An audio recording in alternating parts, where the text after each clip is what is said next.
สบายดีพ่อแม่พี่น้องและเพื่อนมิตรสหายทั้งหลายอันนี้แม่นตุลอเด้อเมื่อนี้ก็ได้โพสต์เข้าไปว่าแรงๆนี้สี่มาออกรายการเกี่ยวกับประธานเฮายนหัวข้อก็ได้เอาขึ้นไปแล้วตุลออยากให้ทุกคนตั้งสติตั้งใจฟังเมื่อนี้นี่สิมาโคเวอร์หลายอย่างอยู่เพราะว่าบ่ค่อยมีเวลาเมื่อบ่ค่อยมีเวลาก็อยากกันมาโคเวอร์ให้มันครบน้อยหนึ่งนะแล้วตัวเราอาจสิใช้เวลาโดดน้อยหนึ่งแต่ก็สิพยายามเฮ็ดให้มันสั้นเท่าที่จะสั้นได้เอาสบายดีทุกคนเด้อเอาเพื่อบ่ให้เสียเวลาเฮามาเข้าใส่เนื้อเรื่องกับหัวเรื่องว่ามื้อนี้ตัวเราออกรายการมื้อนี้แม่นเว้าถึงไผนะคือตัวเราได้เอาขึ้นไปก่อนเที่ยงหรือว่าตอนเที่ยงหันตัวเราว่าตัวเราสิมาออกรายการตอนแรงนี้ตอนนี้แม่น5:38 นาทีนะโอเคสบายดีอีกเทื่อนึงนำทุกๆคนที่เข้ามาติดตามตอนนี้และก็มาติดตามน้ำหลังก็บ่เป็นหยังคลิปนี้จะเป็นคลิปที่สำคัญคลิปหนึ่งที่ตัวรอดเป็นห่วงนะเอาละทีนี้เรามาเข้าใส่หัวเรื่องกับเรื่องประธานโจที่ทุกคนเอิ้นและผู้เกี่ยวเอิ้นอยู่ในเฟซของผู้เกี่ยวนะประธานเฮายนคนนี้ชื่อเท่าตะหรือเท่าโจเซฟมีนามสกุลเอิ้นว่าอัคคลาวงศ์สำคัญอยู่ในคลิปนี้แม่นอยากฝากคำเตือนนี้ไปยังผู้ที่ส่งข้อมูลต่างๆและผู้ที่ไปติดตามมันจงมีสติและระมัดระวังตัวเองเดี๋ยวตัวเองจะได้ไปกินข้าวลิงย้อนหมาตัวนี้อันนี้มันเตือนมาด้วยความฮักและความเป็นห่วงเป็นใยเอาละทีนี้เฮามาเว้าถึงเท่าตะหรือเท่าเทพโยอัคราวงศ์นี่ตัวรอบอกให้เลยว่าเทื่อหนึ่งเคยลมกับบุคคลคนนี้แต่ว่าเฮ็ดคือว่าตัวเองนั้นฮู้ทุกอย่างคันสั้นตัวรอดจึงบ่ลมอีกและก็บ่ได้ใส่ใจอีกจนมาเบิ่งรู้สึกว่าผู้เกี่ยวนี่ได้ข้อมูลเกือบทุกอย่างจากประเทศลาวทีนี้ตัวลองเบิ่งอยู่ตรงนี้ว่าผู้เกี่ยวนี่อยู่ประเทศฝรั่งและหาก็มาพึ่งพาอาศัยประเทศฝรั่งตั้งแต่ปี2022มาซื่อหมายความว่าเวลายังน้อยเกินไปที่เฮ็ดให้ผู้เกี่ยวหันยังตั้งตัวบ่ได้และตัวเราเชื่อได้ว่าคือสิบ่ต่างอย่างกับชาวอพยพทั้งหลายที่มาอยู่ประเทศฝรั่งและประเทศแคนาดาประเทศอเมริกาและประเทศออสเตรเลียคือสิบ่ต่างทุกคนมาก็ต้องแม่นมาศึกษามาเรียนหนังสือสำคัญที่สุดก็คือตอนมาฮอดต้องมีสปอนเซอร์หรือว่า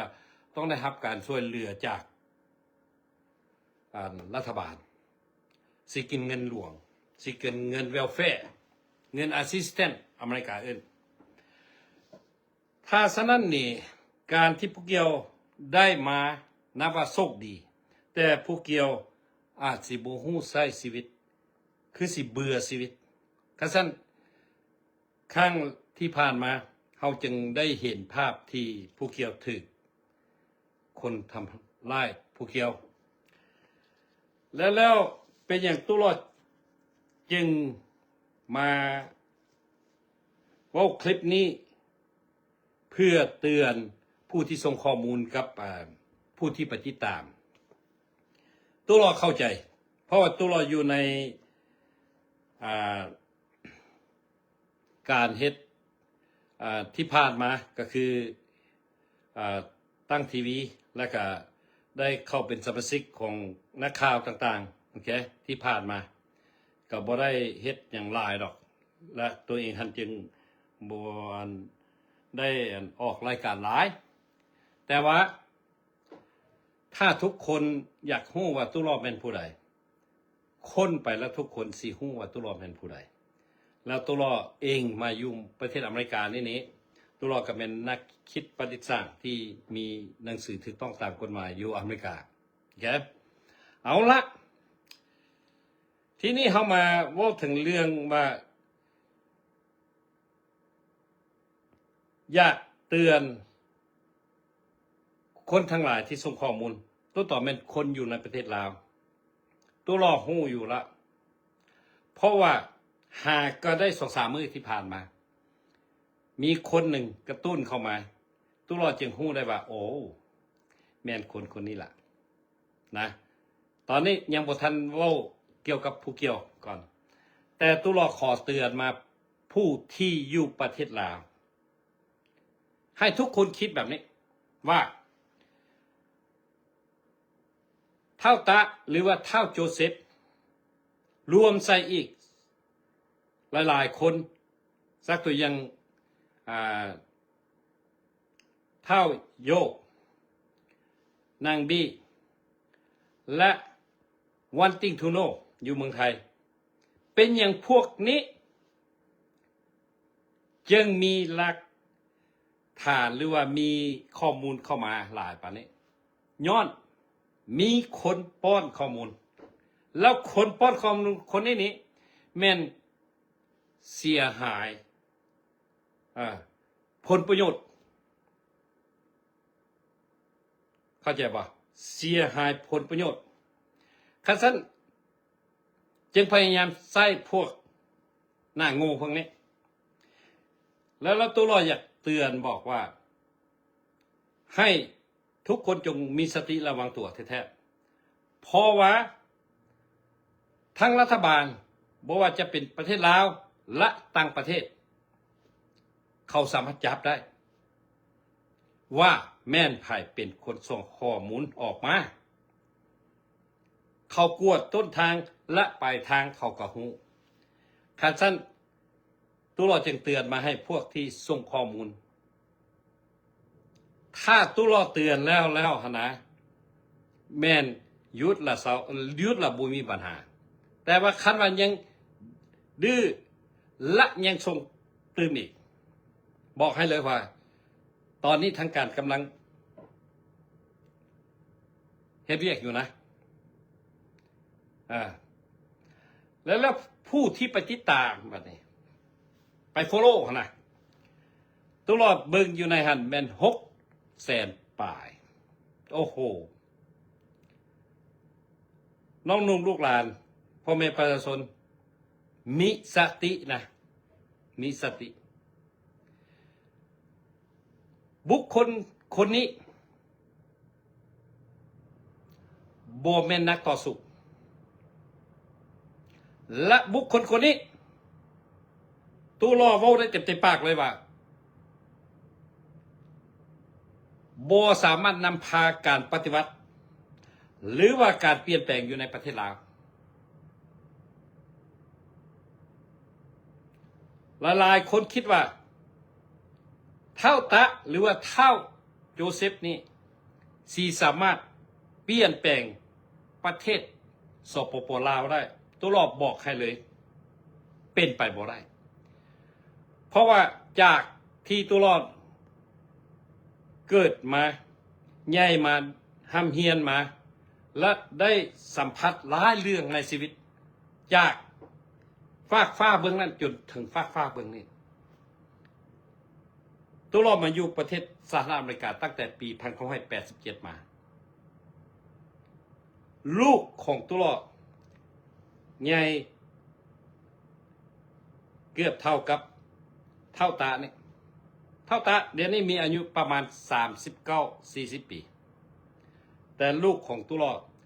อายุน้อยกว่าท่านประมาณ 2-3 ปีเท่านั้นลองคิดบ้าง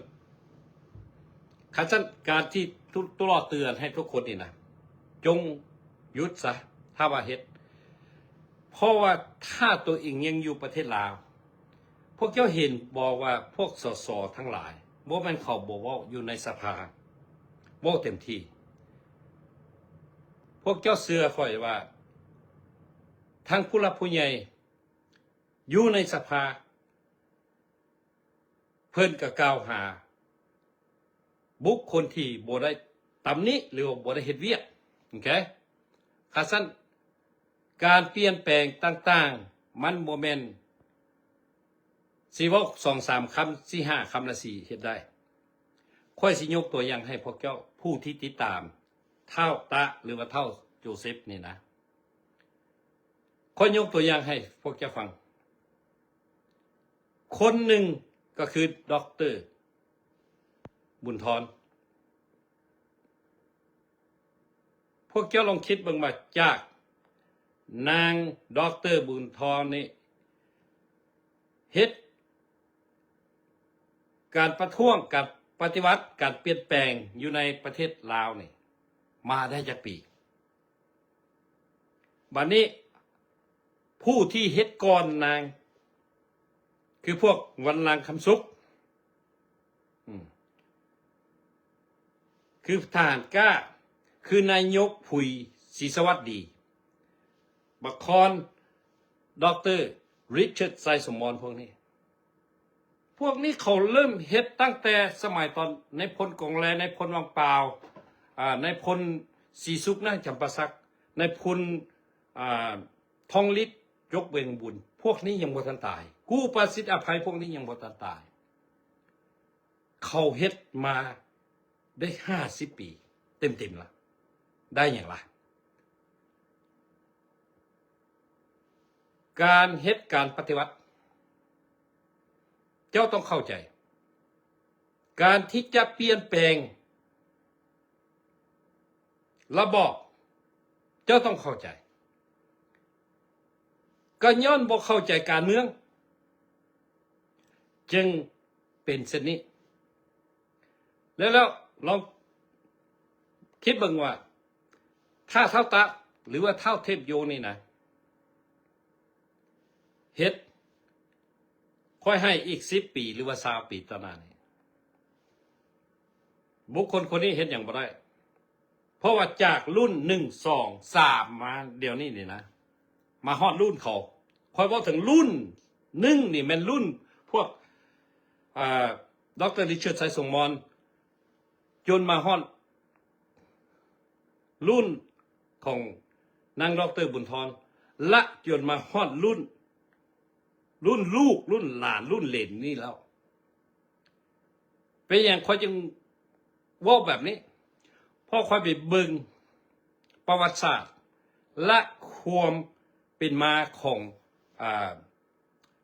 ราชอาณาจักรลาวกับประเทศลาวอันซึ่งเป็นประเทศสปป.ลาวปัจจุบันนี้ว่าเขามาเมื่อไรแล้วเป็นอย่างเขาจึงได้รับชัยชนะเขาใช้เวลาแค่30 ปีเขามีพันธมิตรขันสั้นระหว่างราชอาณาจักรลาวกับสปป.ลาวโอเคราชอาณาจักรลาวนี่พันธมิตรของราชอาณาจักรลาวแมนอเมริกาอังกฤษฝรั่งไทยพวกเสรีนี่แหละโอเคส่วนฝ่ายสปป.ลาวหรือว่าฝ่ายประเทศลาวแม่นโซเวียตจีนเวียดนามหรือว่าประเทศสังคมนิยมเมื่อมาฟาดกันนี้จึงเป็นตัวตัดสินว่า ภัยแพ้ภัยชนะแล้วเขามาเบิ่งอยู่ตรงที่ว่าราชอาณาจักรลาวแม่นเกิดขึ้นต่อใดปกครองมาได้จากปีแล้วพวกเท่าตะหรือว่าโจเซฟมาใส่นางบีท้าวโยไปใส่วันติงทูโนไปใส่พวกบักดอนวิกพวกนี้บ่ฮู้เรื่องเลยเข้าใจว่าเมื่อบ่ฮู้เรื่องตัวเองว่าโจรปุ้นซาดเขาบ่ได้ปุ้นแล้วกษัตริย์ถ้าเขาย้อนกลับขึ้นไปตอนสงครามโลกครั้งที่2กษัตริย์นั้นเป็นกษัตริย์หลวงพระบางแล้วยังเป็น3อาณาจักรอาณาจักรหลวงพระบางอาณาจักรเวียงจันทร์แต่อาณาจักรเวียงจันทร์บ่มีผู้ปกครองแล้วเจ้าหลังจากเจ้าอนุวงศ์ถึกไทยเอาไปทรมานและตายหรือว่าฆ่าทิ่ม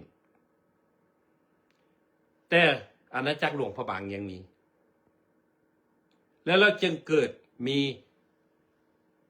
ขบวนลาวเป็นลาวขึ้นมาย้อนอย่างจึงมีขบวนลาวเป็นลาวเป็นอย่างจึงมีลาวอิสระหลังจากนั้นย้อนฝรั่งกดขี่กุฮีดย้อนกษัตริย์และพวกเจ้านายลาวสลาบางหลวงกดขี่กุฮีดพ่อแม่ประชาชนคันสั้นจึงมีพ่อกระดวกจึงมีเจ้าฟ้าปัจจัยและในครูกับอีกหลายๆคนโอเคอันนี้ตัวเราว่ารวมๆไปสิจากนั้นมาจึงมามีลาวเป็นลาวขึ้นมาแล้วจึงมามีลาวอิสระแล้วจึงมีปึ้งหัวนี้ขึ้นมาประกาศเอกราช12 ตุลาปี1945แล้วพวกที่มาว่าดึกดำบรรพ์นะบอกเข้าใจเลยสิมาว่าถึงพวกบักตานี้บอกพวกนี้บอกหูขี้อย่างเลยบอกหูอย่างเลยนะอันนี้ตุลอว่าซื่อๆเลยขนาดตุลอเป็นชนเผ่านะเป็นชนเผ่านะตุลอยังหูขนาดนี้แล้วผู้ที่หูหลายคนนั้นเป็นอย่างบ่กล้าออกมาว่าเพราะวันนี้ใส่คนลาวเขาเข้าใจปะเอาละทีนี้มาว่าถึงเรื่องเตือนตอนนี้ว่าถึงเรื่องโจเซฟน้อยหนึ่งแล้วมาว่าถึงเรื่องประวัติศาสตร์ควบเป็นมายื้อไว้ว่าประเทศลาวเกิดศึกสงครามตลอดตั้งแต่โบราณกาลจนมาฮอดเดี๋ยวนี้ไอ้น้องข่าไอ้น้องอันที่กล่าวหาว่าคนมาจากถ้ำบ่ฮู้จักปกครองอย่าไปว่าเลยขั้นมาเทียบราชอาณาจักรลาวปกครองกับสปป.ลาวปกครองปัจจุบันนี้มันต่างปัดฟ้ากับดินตัวรอบอกให้ได้เลยแล้วตัวรอเองเป็นอย่างตัวรอจึงมาอธิบายแบบนี้มีหลายคนรวมใส่เท่าโจเซฟนี่ว่า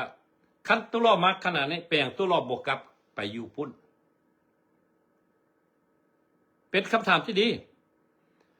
ตัวรอได้ตัดสัญชาติและเป็นสัญชาติอเมริกาแล้วตัวรออยู่ประเทศอเมริกานี่หลายกว่าอยู่ประเทศลาวกระชั้นลูกเต้าของตัวรอมาเกิดอยู่นี่แต่สำหรับโจเซฟค่อยถามเจ้าว่า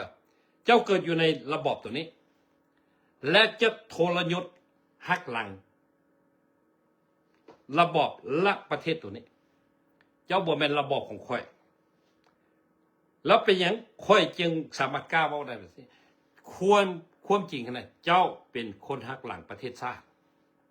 โมมันค่อยไหลเพราะว่าค่อยเป็นฝ่ายราชอาณาจักรลาวแต่ว่าค่อยมาศึกษาเรียนรู้เกี่ยวกับประวัติแล้วค่อยจึงรู้ได้ว่า ราชอาณาจักรลาวกินสปปลาวบ่ได้กระสั้นน้องลุงลูกหลานหรือว่าผู้ที่ส่งข้อมูลและผู้ที่ไปติดตามจงมีสตินะนักการเมืองคนหนึ่งนักต่อสู้คนหนึ่งถ้าเขาเฮ็ดได้เขาต้องเสมือนกับเจ้าสุพรรณวงศ์ท่านไกรสอนภูมิหารท่านภูมิวงศ์วิจิตรท่านหนูฮับพุทธสวรรค์ท่านคำไต่สิพันดอนพวกท่าน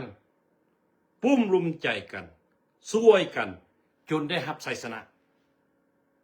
และในนั้นกันยังมีสองคนที่เขาลืมกันบ่ได้เจ้าเพชรราชคนหนึ่งและเจ้าสุวรรณภูมินี้จึงเป็นผลมากของการชัยชนะของประเทศสปปลาวในทุกมื้อนี้แล้วลองคิดเบิ่งทบทวนเบิ่งประเทศลาวมีสงครามตลอดมาแล้วเราจะเอาความเจริญใส่มาความเจริญปัจจุบันนี่นะกับประชากรปัจจุบันนี้ในประเทศลาวนะบอกให้เลยความเจริญซ้ำนี้กับพลเมืองและความก้าวหน้าได้ซ้ำสปปลาวปัจจุบันนี้คนในเมืองลาวประเทศลาวจงภูมิใจเถอะบ่แม่นภาครัฐหรือว่าขั้นถึงหรือว่าผู้รับผู้ใหญ่นี่เขาบ่เอาใจใส่เขาเอาใจใส่สุดๆเลยคันสิมาเทียบใส่พวกที่คือตุลาว่ามาเฮาโยนนี่นะบอกให้เลยว่ามาเฮาโยนบ่ตกจักเทื่อเด้อคันซั่นการที่เฮาสิป้อนข้อมูลไปใส่คนที่บ่มีความสามารถเฮาป้อนผู้ที่ป้อนเดียวตัวเองมีปัญหาแล้วเท่าโจเซฟหรือว่าพวกลาวที่มาเฮายนนี่นะพวกนี้เขาสิซอยพวกเจ้าได้บ่ล่ะเขาซอยพวกเจ้าบ่ได้ถามตัวเองก่อนแล้วก็ถามตั้งคำถามขึ้นมาว่าเท่าตะหรือว่าเท่าโจเซฟนี่มีแต่เว้าแม่นบ่ล่ะมีแต่เว้าผู้เกี่ยวนี่ได้ลงมือทำและได้ซอยผู้ใดรอดชีวิตแล้วเข้าใจปะเหตุการณ์ต่างๆที่ตั้งแต่มีเท่าตะหรือว่าเท่าโจเซฟจังหน่อยตัวเราสิมาอ่านหนังสือนี่อันนี้มันชื่อประวัติของเท่าโจเซฟล่ะและการที่เฮ็ดคือเท่าโจเซฟนี่มันสิมีผลไม่อย่างให้ครอบครัวบ่ตั้งอย่างกับที่ผ่านมาที่ตุลาเว้าถึงเท่าโยเข้าใจบ่เท่าครูคำเฮ็ดให้ครอบครัวตัวเองบ่สามารถเงยหัวขึ้นได้เพราะว่าเจ้าเป็นแบบนั้นครอบครัวของเจ้าน่ะสิดีซ้ำไหนเขาก็ยังระแวงอยู่เข้าใจบ่แล้วตัวเองเฮ็ดแบบนี้ตัวเองคิดว่า5 ปีหรือ10 ปีหรือว่า20 ปีหรือว่า30 ปีตอนนั้นนี่กูสิเปลี่ยนแปลงประเทศลาวได้เว้าแบบนี้เนี่ยมันเปลี่ยนบ่ได้ขนาดอยู่ประเทศอเมริกาอยู่ประเทศที่เจริญมหาอำนาจที่ตุลออยู่ปัจจุบันนั้นทุกมื้อนี้มีปัญหาแบบนี้มีใครเฮ็ดได้ยึกยักก็จับหัวบ่ว่าแต่คนผิวเหลืองหรือว่าผิวดำนะขนาดผิวขาวคนอเมริกาเลยยังเฮ็ดบ่ได้นั่นแม่นหยังเขาเอิ้นว่าอำนาจก็จะบอกคือเดี๋ยวนี้ประธานาธิบดีทรัมป์เฮ็ดนี่เราบ่มีหรอกอันสิทธิมนุษย์โอเคเราบ่ได้สงสารผู้ใดหรอกคันว่าเพียงแต่ได้เงินเท่านั้นเราเฮ็ดผลประโยชน์ให้ตัวเองกับพรรคพวกหมดเท่านั้นแม่นไผเฮ็ดหยังเราได้เรายังไปฟาดอยู่อัน UN นี่เป็นหยังเราไปฟาดได้ เพราะว่าประเทศอเมริกาให้ทืนให้สหประชาชาติกับยูเอ็นนี่หลายที่สุดก็จะบอกแล้วตอนนี้ตัดออกแล้วเขาจะบอกอันหนึ่งให้ทุกคนได้หูรวมใส่เท่าโจเซฟตั้งโคตรขี้หูแล้วฟังเป็นอย่างคนที่มีปัญหาคือเท่าโจเซฟและเท่าโยจึงบ่มีโอกาสได้มาอีกย้อนอย่างไรเพราะว่าทืนของสหรัฐโบเอาเข้าให้สหประชาชาติตื่มอีกแล้วตอนนี้นี่พนักงานนะโบมีงานเฮ็ดถึกไล่ออกถึกตัดออกถึงเฮ็ดก็บ่มีเงินเดือนกินถ้าฉะนั้นทางยูเอ็นทางสหประชาชาตินี่จึงระมัดระวังในการที่ว่าเบิ่งและรวมมาใส่ว่าเคยซวยเท่าตะหรือว่าเท่าโจเซฟกับเท่าโยนี่มาต่างประเทศรีภัยการเมืองแต่มาฮอดบ่แม่นว่าสิมาตั้งโตได้พวกเจ้ามันบ่คือรุ่นมวดค่อยเป็นชาวอพยพก็อย่าว่า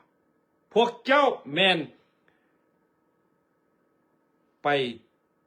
ต่อต้านรัฐบาลตัวเองแล้วเรื่องราวต่างๆมันจึงออกมาเป็นเอกสารนี่คันสั้นเมื่อเป็นเช่นนั้นความปลอดภัยบ่มีพ่อมูพวกเจ้าถึกหายตัวถึกจับถึกตายไปแล้วตอนพวกเจ้ามานี่ตอนนั้นหันยังประธานาธิบดีทรัมป์ยังบ่ทันเข้ามาคันสั้นพวกเจ้าจึงโชคดีเมื่อโชคดีแล้วคือบ่เอาความโชคดีหันมาตั้งโตตั้งชีวิตอายุของพวกเจ้าบ่แม่นน้อยๆแล้วนะเท่าโจเซฟว่าบักเท่าให้ค่อยเจ้าเสื้อคอยว่ามีมือหนึ่งถ้าเจ้ามีโอกาสมีอายุ60 ปีคือค่อยเจ้าก็สิเท่าคือกันเจ้าก็สิเท่าคือกันคนทุกคนมีเกิดมีเท่าและมีตายถ้าว่าเป็นคนดีนะ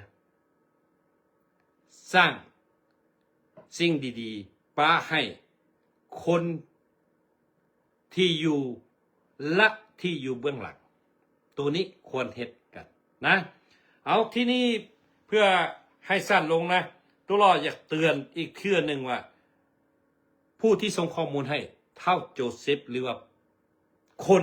อยู่ต่างประเทศที่มาเฮายนหรือว่ามาต่อต้านรัฐบาลเนี่ยนะจงพากันเศร้านะถ้าบ่เศร้าแท้ๆถึกจับนะแล้วผู้ที่เป็นที่ตามแล้วไปเขียนคอมเมนต์ระวังอีกนะระวังข้อยสิบอกให้พวกเจ้าฮู้แล้วว่ามันบ่เป็นประเทศลาวเท่านั้นที่ทุกอย่างลำบากขนาดตัวรออยู่อเมริกาต้องหาเลี้ยงกุ้มตนเองไปเฮ็ดเวียก8 ชั่วโมงกลับมาต้องเฮ็ดหัวเฮ็ดสวนเฮ็ดเลี้ยงเป็ดเลี้ยงไก่เลี้ยงหมูเพื่อว่าถ้าว่าตกงานปั๊บเฮายังมีอาหารกินอยู่บ้านนี่คันเฮามีสติเฮาเป็นคนที่มีสติเฮาฮู้จักว่าเฮาฮู้จักวัดนะเฮาบ่ตายจักเทื่อเฮาอาจตายเพราะเฮาแก่แล้วเนาะแต่ว่าน้องลูกหลานเฮาหรือว่าลูกหลานเฮานะเขาสิกินหยังเขาสิมีที่อยู่บ่ตัวนี้เฮาต้องกล้าเกี่ยมคันเฮาบ่กล้าเกี่ยมนะคือตัวรอดนะว่าซื่อๆตัวรอดเคยกล้าเกี่ยมคันซั่น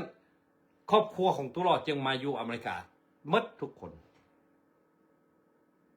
เข้าใจบ่เอาละชื่อไว้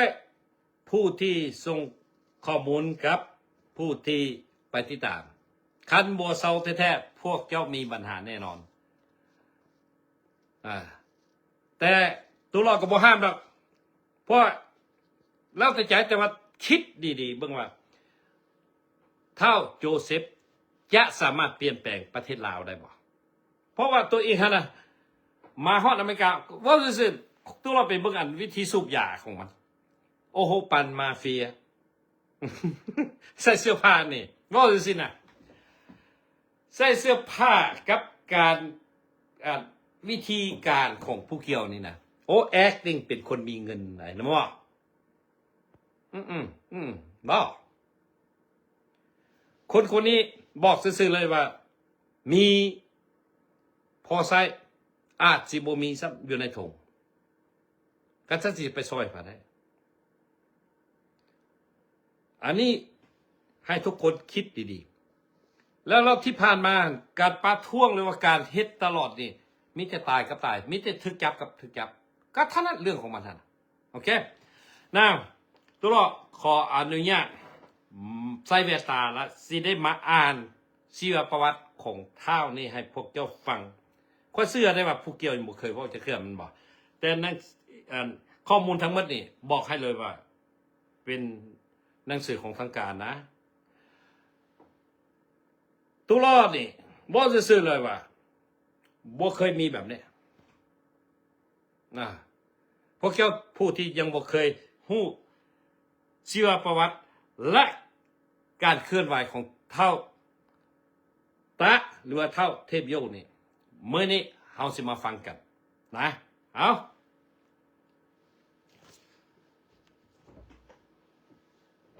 ข้อมูลนี้นี่เป็น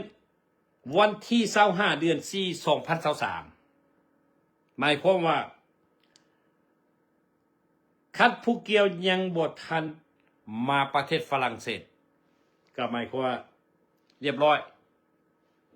แต่ว่าย้อนทักการเฮ็ดทราบไปด้วยหนึ่งแต่ว่าทีนี้เรื่องราวหันมีไว้มีมืดแล้วถึกส่งไปต่างๆมืดแล้วรวมใส่ตัวรอดได้นะ เอาเข้ามาเข้ามีอยู่ประมาณ2 ภาคโอเคมี2 ภาคประมาณนั้นโอเคภาคประวัติชื่อและนามสกุลเท่าตะอัคระวงศ์หรือโจเซฟอายุ35 ปีอาชีพประชาชนสัญชาติเชื้อชาติลาวบ้านเกิดผ่าตั้งเมืองวังเวียงแขวงเวียงจันทร์ปัจจุบันไปลี้ภัยอยู่ประเทศฝรั่งเศสชื่อพ่อเท่าคำสุขตายไปแล้วชื่อแม่นางอ้วนเขียมอยู่แขวงหลวงพระบางเดี๋ยวนี้เป็นแม่ไม้มีอ้ายเอื้อน้องห่วมกัน1 คนคือเท่าศักดิ์อัคระวงศ์อายุ45 ปีอาชีพพนักงานอยู่บ้านโนงห้วยเมืองไซเซธานครหลวงเวียงจันทร์ภาคการเคลื่อนไหวปี2004 2006เท่าศักดิ์ได้พาเท่าโจเซฟมาฝากบวชเฮียนนำพระอาจารย์น้อยอยู่วัดยงเมืองสนะสมบูรณ์แขวงจำปาสัก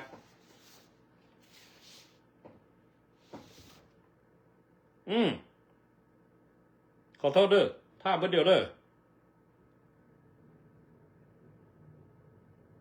โอ้ตัวละอันเฮ็ดผิดไปน้อยหนึงอยู่ตรงนี้ขอโทษเบิ่งก่อน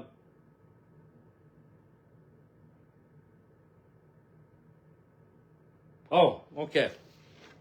แม่นละเพียงแต่จับหนังสือผิดซื่อๆโอเคแม่นใบนี้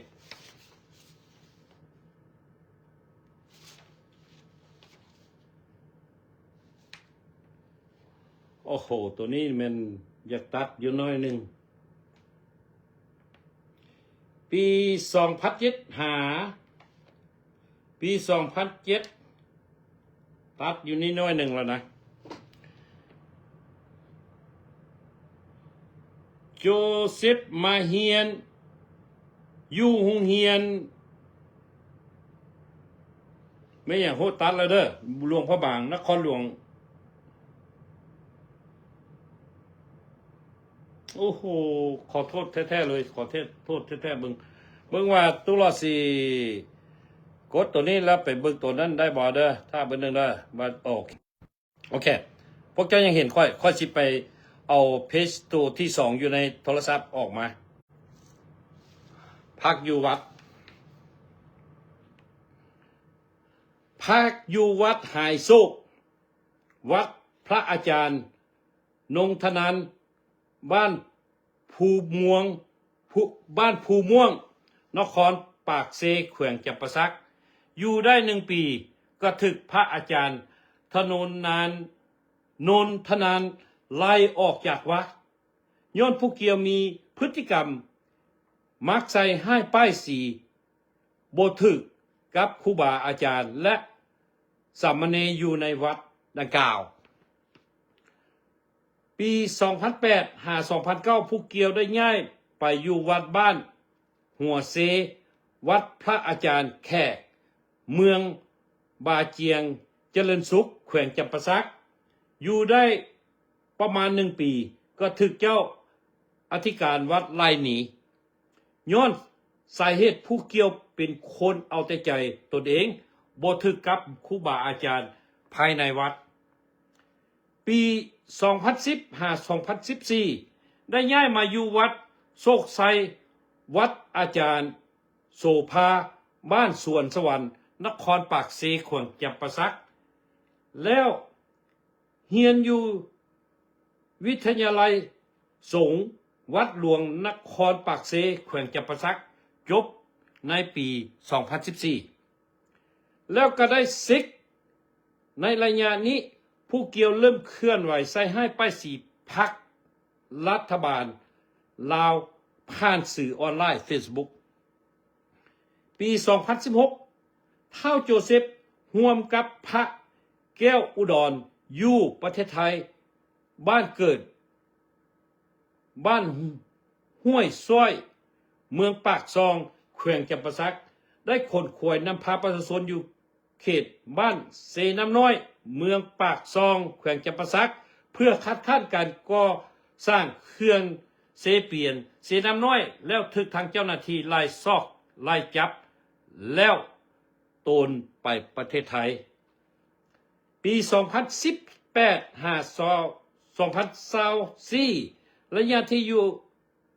ที่อาศัยอยู่ประเทศไทยแม้ได้สืบต่อโฆษณาใส่ให้ป้ายสีวิพากษ์วิจารณ์การนำของรัฐบาลลาวตกมาประมาณต้นปี 2025 ผู้เกี่ยวได้รับการช่วยเหลือจากองค์การสหประชาชาติไปรีบภัยการเมืองอยู่ประเทศฝรั่งเศส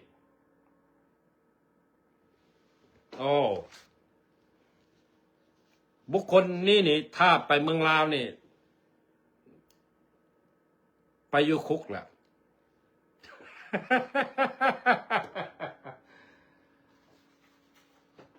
ลองคิดเบิ่งว่าผู้ที่สิไปสนับสนุนหรือว่าไปติดตามบุคคลดังกล่าวนี่นะ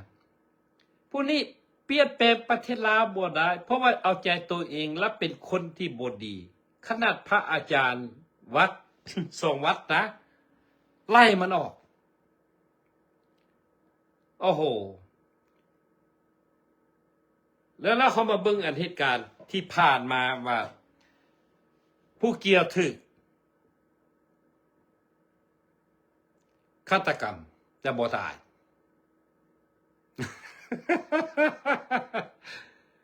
ลองคิดเบิ่ง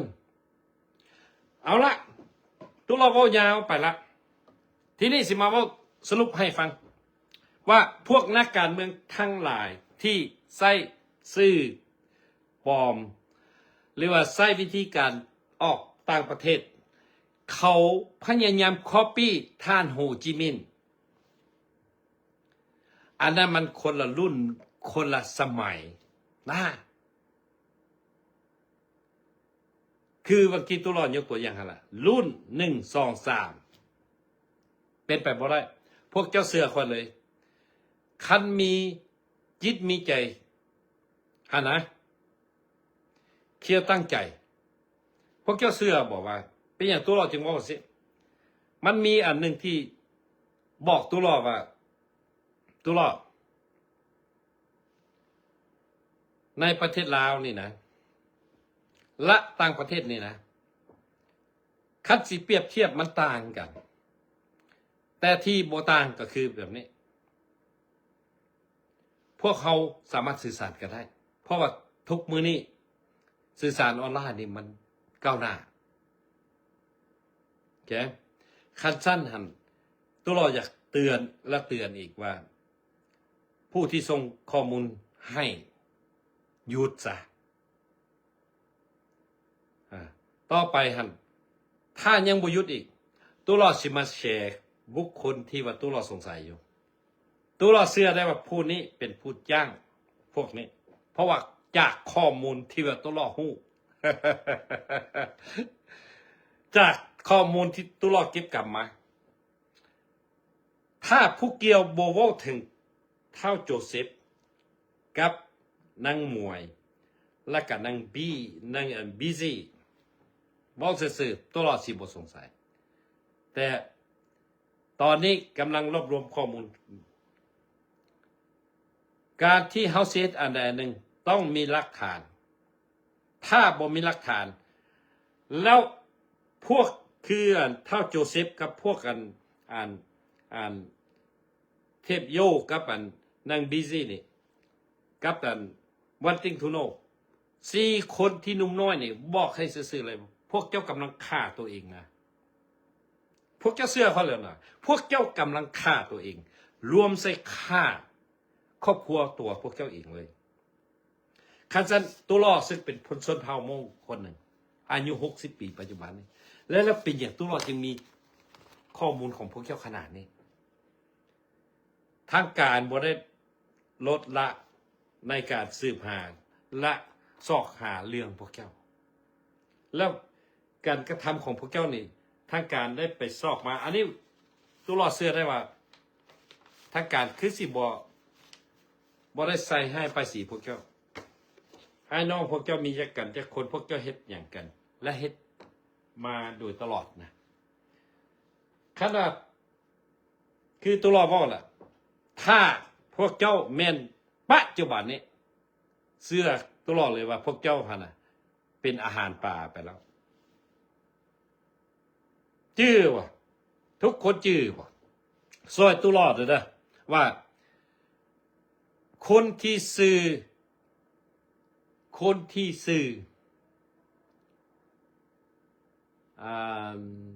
ทยเนี่ยนะคนที่ซื้อไม่อย่างว่าไทยอย่างนะคนนั้นอยากมีหนวดด้วยหนึ่งหรอกหน้ายาวเป็นคนไทยใต้คือกัน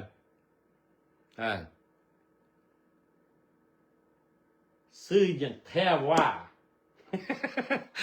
ลืมจนได้ว่าไทยอย่างนะไทยเอ็นดี้โอเคไทยเอ็นดี้ตอนนี้หายเลยผู้นี้ตัวรอดกับติดต่อคือกันและก็ได้ให้กันแนะนำและช่วยเหลือคือกันแต่ว่าปัญหาว่าจากที่ตัวรอดได้สัมผัสคนพวกดังกล่าวบอกให้เลยว่าเท่าที่ตัวรอดว่านี่นะไทยเอ็นดี้นี่บอกให้เลยว่านิสัยเราดีหลายถ้ามาเทียบใส่โยเซฟกับโยกับนางบีซี่บอกให้เลยเทียบบ่ได้เท่านี้ยังฟังแต่เดี๋ยวนี้บ่เห็นเท่านี้ละโอเคคันสั้นตัวรอบอกให้เลยว่าพากันเศร้าซะ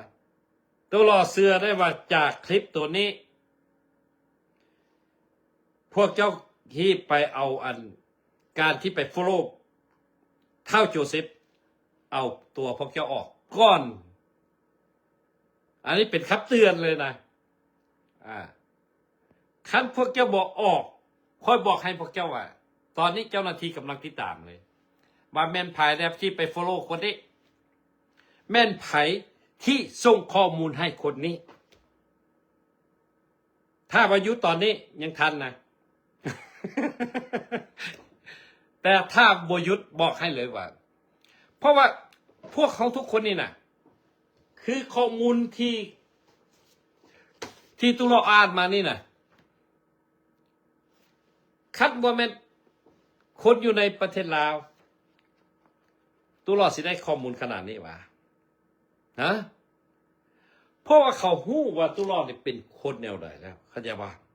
แต่อยู่ซื่อๆนี่บ่ฮู้อีหนูอีเนหยังแล้วก็บ่ฮู้หาหยังใส่ให้ไปสิเรื่องปัญหาน้อยๆไปเฮ็ดเป็นเรื่องปัญหาใหญ่ๆสักตัวอย่างเจ้าหน้าที่เฮ็ดเวียกเรือปฏิบัติหน้าที่ของตัวเองผิดพลาดเอาไปวิจารณ์ละด่ารัฐบาลเองละตัวเองไปเฮ็ดธุรกิจหรือว่าเฮ็ดอันหนึ่งส่วนตัวนี่นะผิดกับคนนั้นบ่เป็นรัฐบาลแล้วสิให้รัฐบาลทำมาเบิ่งทุกอย่างน่ะมันเป็นไปบ่ได้เข้าใจบ่มันเป็นไปบ่ได้คันซั่นเรื่องของเรื่องทุกเรื่องมันต้องมีเหตุมันจึงมีผลบ่มีจักเทื่อว่าโอ้กูดีแต่ว่าเขาได้ทำลายกูบางเทื่อเจ้าถึกลูกหลงก็มีบางเทื่อเจ้าอาจจะโชคบุรีก็มีบางเทื่อเจ้าต้องยอมรับ ยอมรับชะตากรรมคือเฮาโจรนี่นะหรือว่าเฮาเฮ็ดซ้ำใดคือกูบ่รวยจะคือว่าตุลาเคยเฮ็ด โอเคกูบ่รวยจะคือในโลกนี้คำสุดท้ายที่ตุลาสิฝากให้ทุกคนในโลกนี้บ่มีความยุติธรรมหรอกปลาใหญ่กินปลาน้อยทุกประเทศมันบ่แม่นแต่ประเทศลาวเท่านั้นทุกประเทศในประเทศอเมริกาแห้งกินโอเคแต่ว่าคือว่าหั่นล่ะประเทศที่เจริญเขาวิธีเขากินได้เนียมเขากินได้แบบคนธรรมดาบ่ฮู้เขาจะบอกมันสิไปต่างไงกับที่ตุลาที่พวกการสร้างสามหัวฟ้องเข้าไปในศาลแล้วผู้เกี่ยวกับพวกปกครองพวกบักดอนวิกซื้อจ้างจ่าศาล75,000อันนั้นบ่แม่นศาลาบังหลวงว่าซั่น1975ตุลามี9 ปี50 ปีตุลาเกิดวันที่30 เดือน 11 ปี1965ลองเอามาลบ1975เบิ่งดูว่าตุลามีจักปีแล้วไปเอารูปของตุลาถ่ายปี1985แล้วมาปั้นเรื่องขึ้นมาว่าตุลาเป็นทหารไอ้น้องที่ทรมานนายพลกาศิรัตนกรกับนักบินวิรบุญสุขันทองอยู่ศูนย์สมนาทุกข์อยู่แขวงเสียงขวงเอาปืนทุบหัวว่าซั่นปานนั้นผู้ใดอยู่อเมริกานี่นะแล้วอยู่ประเทศลาวปัญหาเกิดอยู่ชายแดนปัญหาเกิดอยู่ในหมู่บ้านเขตเป็นเขตซอรี่กายจากตัวเมืองกลับไปติว่าแม่นย้อนรัฐบาลย้อนไผนายบ้านบ่เฮ็ดเวียกบ่พนักงานบ่เฮ็ดเวียกบ่เฮามาเว้าตัวนี้บ่แม่นว่าเจ็บแข้วซี่เดียวแล้วสิไปลกมดฟันหั่นน่ะมดปากหั่นน่ะมันผิดแล้วติฮะเอาเฮามาพบกันซำนี้ ตัวรอขอบอกขอบใจนำทุกๆคนที่ติดตามตัวรอขอฝากความรักความแพงให้ทุกๆคนนะรวมใส่เท้าโจเซฟซะด้วยนะคันหู้ว่าตัวเองฮะนะพอเพียงแต่เฮาซื่อๆเศร้านะรวมใส่พวกที่ตัวรอว่าซื้อมานี่แหละนะฮักแพงจึงว่าจึงเตือนว่าซะนี่กูสิดาหัวสู่เคลื่อนกูด่าบักหมาน้อยก็ว่าพวกการสร้างสามหัวเนี่ยอันนี้ยังว่าละเตือนด้วยความหวังดีนะเอาเท่านี้ขอให้ทุกคนจงมีสติระวังตัวและมีสุขภาพเข้มแข็งมื้อหน้ามื้อไหนตุลอดจึงสีได้มาพบพวกเขาใหม่อีกบ่ฮู้ว่าตอนใดมื้อนี้นี่เสียเวลาเข้าไปแล้ว แม่นอยากลมอยากเว้าให้พวกเขาฟังแท้ๆจึงมาขนาดนี้นะค่อนข้างหนาวนะก็เลยเอาเสื้อตัวนี้มาคุมทางในนี่ยังเป็นเสื้อเฮ็ดเวียกอยู่ โอเค